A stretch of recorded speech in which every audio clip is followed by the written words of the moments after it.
There is something undeniably powerful about a woman who chooses to spend time alone. She is not lonely, she is alone by intention. She has discovered that her solitude is not an absence of connection, but rather a deep, energetic presence with herself. She understands that the silence she enters is not empty.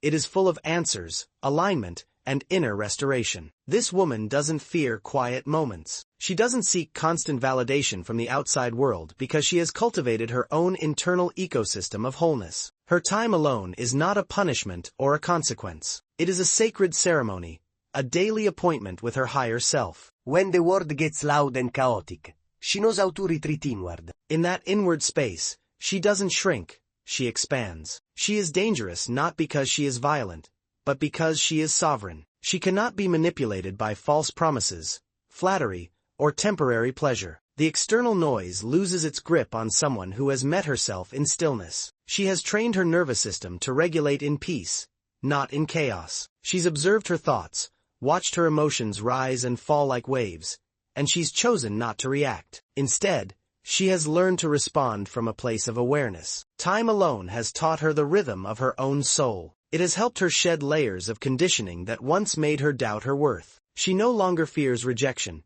because her validation flows from a source deeper than another's opinion. She has practiced the art of emotional alchemy, turning wounds into wisdom, triggers into teachers, and pain into power. When she sits alone, she is not idle. She is in communion with the field of infinite intelligence. She understands that the external world is a mirror, and before she asks it to change, she must first change her internal state. So, she meditates, she breathes with intention, she envisions with clarity. She knows that her thoughts are electric and her emotions are magnetic, and when they align, they send a signal into the quantum field.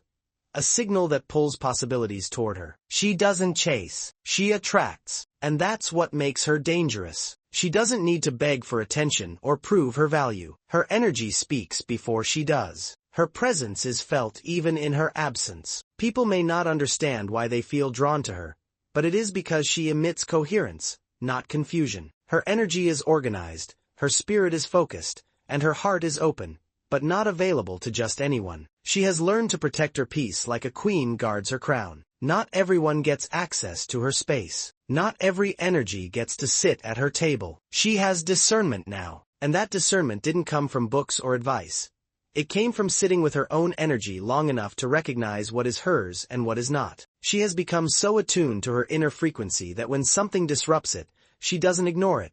She honors it. People often misunderstand her solitude. They assume she is cold, distant, or uninterested. But what they fail to realize is that she has simply recalibrated her life to the truth of who she is. She no longer performs to be liked. She no longer shrinks to fit in. She no longer dilutes her power to make others feel comfortable. She has stopped apologizing for taking up space, for setting boundaries, for saying no. And in that unapologetic truth, she has found liberation. She doesn't escape into distractions. She doesn't need constant entertainment or validation. Her inner world is so rich, so alive, that she can sit alone for hours and still feel full. Because in those hours, she's visualizing a higher version of herself. She's aligning with the reality she knows exists beyond what she can see. She is rehearsing new beliefs, feeling new emotions, and creating from the inside out. She is dangerous because she no longer fears endings. She understands that every ending is simply a new beginning in disguise. She doesn't cling to what no longer resonates. She's not attached to outcomes. She has surrendered her timeline to divine timing, trusting that what is for her cannot be taken, and what is not for her cannot stay. Her solitude has made her magnetic. Her time alone has made her wise. She doesn't react to life. She creates it. She has become a conscious architect of her reality. She's not playing small roles in someone else's script.